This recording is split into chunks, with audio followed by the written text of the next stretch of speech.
Nossas energias vitais. Capítulo 2. Freudianismo interpreta o homem em termos de sexo, o cristianismo interpreta o sexo em termos do homem. O romântico ama o amor, o cristão ama uma pessoa. Há um mundo de diferença entre sexo amando o sexo e uma pessoa amando uma pessoa. O sexo tenta ser simultaneamente o receptor e o doador da paixão, tanto o sujeito quanto o objeto. No sexo, o macho adora a fêmea. No amor, o homem e a mulher juntos adoram a Deus. Como resultado desse desmembramento do sexo da personalidade, o sexo é cerebralizado, no sentido de que se torna um problema intelectual. Nos seres humanos normais, o sexo é físico e orgânico. No anormal, é algo pensado, estudado, dissecado e reduzido a estatísticas e relatórios. Na barbárie mais antiga, o sexo era considerado físico. Na barbárie mais recente é mental. Muita publicidade é baseada no sexo. Em vez da concupiscência que surge do corpo, agora é feita para surgir dentro de uma imaginação artificialmente estimulada. Não há dúvida de que o sexo é uma energia importante na vida humana, mas é a energia básica como tantos psicólogos afirmam? Ou é, melhor, apenas um dos ramos da árvore da vida? Em vez de ser o reservatório, não pode ser um dos vários canais através dos quais a dotação de vida original é comunicada? Assim como a água é basicamente H2O e pode aparecer como líquido, vapor e gelo, também pode haver na pessoa humana um dinamismo e uma força fundamental, que vem da unidade alma-corpo e que flui em 3 direções diferentes. O homem não é uma alma. Como diz São Tomás, minha alma não sou eu mesmo. Mas a alma do homem é o princípio atuante do corpo e o faz existir como corpo, unifica-o, possui-o e desenvolve-o. Os pais preparam o corpo, Deus infunde a alma e faz a pessoa. A união do corpo e do espírito formam um só ser. A fonte original de poder, energia, pensamento, ação, amor e paixão vem da alma unida ao corpo. Essa energia original, que chamaremos de Vita, tem 3 manifestações principais, pois o homem pode ser considerado relacionado a. Consigo mesmo, b. Com a humanidade, c. Com o cosmos. Em relação a si mesmo, Vita aparece como autopreservação, uma consciência de dignidade, uma ânsia de ser tudo o que se deve ser. A personalidade sente-se, portanto, como portadora de direitos e liberdades inalienáveis, que são dados por Deus e que nenhum Estado ou ditador pode tirar. O direito à vida inspira não apenas o desenvolvimento físico necessário, mas também o desenvolvimento mental e espiritual. Em suma, implica não apenas um respeito próprio, mas também um amor próprio muito legítimo, que busca a perfeição. Vocês devem ser perfeitos, como o Pai Celestial é perfeito. Em relação à humanidade, esta Vita se manifesta na geração da espécie humana, a geração de uma família, que por sua vez se torna a unidade de um Estado e sociedade, na qual seus direitos e liberdades pessoais são condicionados pelos direitos e liberdades de outros para o bem de todos. Em relação ao universo, a Vita toma outro canal, que é o de compensar a pobreza do ser pessoal através do ter, que passa a ser a posse da propriedade privada como garantia econômica da liberdade externa, assim como a alma é garantia interior e espiritual. Essas 3 destilações de Vita são boas porque são dadas pela bondade divina. E todas as 3 emanações vão juntas. Ninguém jamais seria tão míope a ponto de descrever o papel do homem como autodesenvolvimento, deixando de fora seu magnífico poder de cooperar com Deus na geração de novas áreas de amor. Tampouco alguém seria tão estreito a ponto de descrever o homem em termos das coisas com as quais ele trabalha, ou com as quais come, ou com as quais se veste. Seria como descrever um elefante em termos de sua presa, ou sua cauda, ou apenas sua tromba. Mas, e aqui está o fato importante, o direito à autopreservação pode se tornar egoísmo, e o poder de geração pode se tornar licença, e a propriedade pode ser capitalismo monopolista ou comunismo, se houver uma perturbação básica da vida e do Deus, dadas as relações de alma e corpo. E isso é precisamente o que aconteceu no que é chamado de queda do homem. As franjas dessa verdade que a psicologia moderna redescobriu nos conflitos, tensões e ansiedades que acontecem dentro do homem. Algo aconteceu ao homem para torná-lo o que ele é. Seja o que for, ele não é o que deveria ser. Toda desordem e anarquia dentro de si mesmo e da sociedade possuem as marcas de serem devidas a um abuso de liberdade. Mesmo que o homem de vez em quando haja como se vivesse em uma selva, ainda pode-se ver em algumas de suas ações que ele jogou em um jardim. Não é nosso objetivo aqui descrever a rebelião do homem contra seu Criador. Todo mundo que analisa sua consciência pode encontrar exemplos do que aconteceu, especialmente quando fica triste e arrependido porque feriu alguém que amava. Quando a mola principal de um relógio quebra, todas as obras ainda estão lá, mas não funcionam. Da mesma forma, como resultado da rebelião contra o amor divino, a vita, a unidade alma-corpo fundamental no homem, perdeu seu equilíbrio, não se tornou intrinsecamente corrupto. Um desarranjo ocorreu entre as três saídas do vita. Em relação a si mesmo, o homem tornou-se inclinado nem sempre a fazer o que deveria, mas a fazer o que lhe aprouve, ainda que magoe os outros e a si mesmo. Em relação à raça humana, o homem, por ser dotado de razão, podia manipular as alavancas da vida, o que os animais não podiam fazer, e podia buscar os prazeres da carne sem assumir responsabilidades. Finalmente, em relação ao cosmos, inclinou-se a querer mais do que precisava em termos de propriedade, ou usar meios ilegítimos para adquirir o que não tinha, ou então privar os outros do que era seu. Se o pêndulo nega sua dependência do relógio, ele não está mais livre para balançar. Porque o homem negou sua dependência de Deus, que é a única fonte de sua independência, a harmonia de sua natureza ficou perturbada. Surgiu em sua vida o que é chamado de libido, ou concupiscência, uma tendência para certas coisas, desafiando a restrição racional.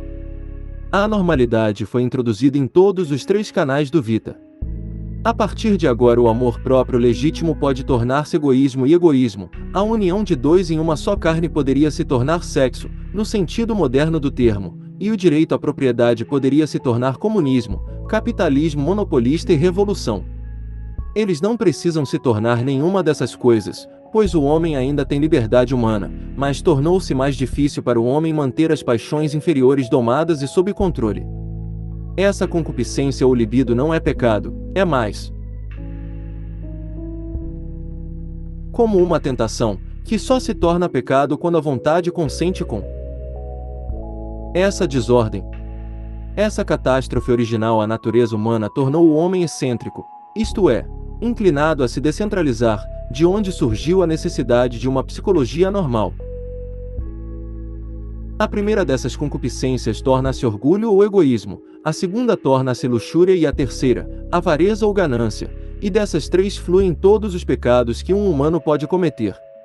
Note que existem três concupiscências ou libidos, e nenhuma delas deve ser identificada com a vita. O orgulho não é a energia básica da vida, nem o sexo, nem a ganância, mas todos os três são tendências para a desordem na energia básica ou vita. A maioria dos psicólogos são estreitos, no sentido de que levam um deles à exclusão dos outros. Freud toma o sexo e esquece as outras duas libidos igualmente importantes. Adler tem orgulho e Jung tem ganância ou segurança. A psicologia nunca dará uma compreensão total do homem até que incorpore todos os três e os relacione com algo mais básico no homem. Freud está certo ao falar da importância do sexo no homem, assim como o homem está certo ao descrever a importância de uma tromba para um elefante. Nossa reclamação é que não é científico, porque não é total. A libido não é sexo, mas o sexo é uma das expressões da libido. O complexo de inferioridade não é a libido básica da vida, mas é uma delas. O desejo de segurança não é a única explicação do homem, mas é uma parte importante da explicação. Cada uma das grandes escolas tem um terço certo. Dos três, Freud escolheu aquele que certamente é o mais atraente para uma geração desdeusada. Também é muito importante, porque as outras libidos não são ao mesmo tempo pessoais e sociais. O orgulho envolve apenas um indivíduo, e a avareza envolve coisas. Mas o sexo implica duas pessoas, e por meio delas, a humanidade. Freud deu uma vaga insinuação de que possivelmente ele era muito estreito, pois no final de sua vida ele sugeriu ampliar o termo sexo. Mas nunca foi ampliado o suficiente para incluir, mesmo remotamente, as outras duas tendências e desarmonias excêntricas sem as quais nenhuma psicologia está completa. Se o sexo fosse tão natural quanto os psicólogos do sexo supõem, nunca deveria estar associado a ele o sentimento de vergonha. Mas se a anarquia foi introduzida na natureza humana por um abuso da liberdade, segue-se que a vergonha que acompanha o sexo tem alguma relação oculta com a rebelião do homem contra Deus. A Sagrada Escritura nos diz que, antes da queda, Adão e Eva estavam nus, mas não envergonhados.